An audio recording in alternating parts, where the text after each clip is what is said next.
Ito yung ulam na hindi mo akalaing napakasarap at napakasimpleng recipe lang. Tara, lutuin natin.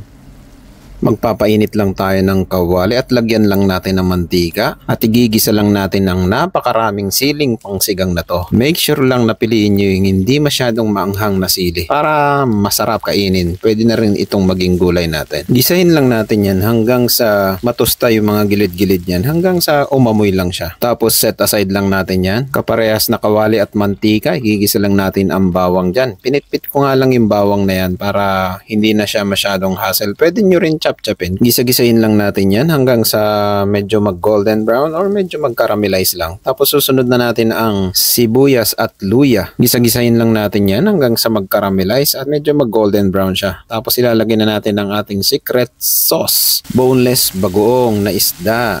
Ito yung sinasabi kong combination na hindi mo akalaing napakasarap. Gulat na gulat ako nung natikman ko tong recipe na to. Gisa-gisahin lang natin hanggang sa medyo magmantika yung bagoong natin. Saka natin ilalagay yung ating chicken. Buong manok nga pala to. Hiniwa ko nga lang ng medyo malalaki yan. Arrange lang natin ng maayos sa kawali. Tapos tatakpan lang natin para maluto yung kabilang side. Tapos halu-haluin lang natin yan at ilalagay na rin natin ang ating black pepper nor chicken cubes. Pwede rin kayong gumamit ng bechin or magic sarap. Depende sa inyo. Or pwede rin wala. Halu-haluin lang natin yan. Tapos lalagyan natin ng konting tubig. Mga kalahating baso lang. Depende sa inyo kung gaano karaming sauce ang gusto nyong ilagay dyan. Kayo nang bahalang mag-adjust nyan. Tatakpan lang natin hanggang sa kumulo at ilalagay na natin yung kaninang ginisa nating sili. Yan ang pinaka magpapasarap sa ating niluluto. Ayan. Pakuluhan lang natin yan hanggang sa maluto at syempre, ihanda mo ng napakaraming kanin. Legit na legit tong recipe na to. Grabe. Napakarami ng kanin na nakain ko nito nung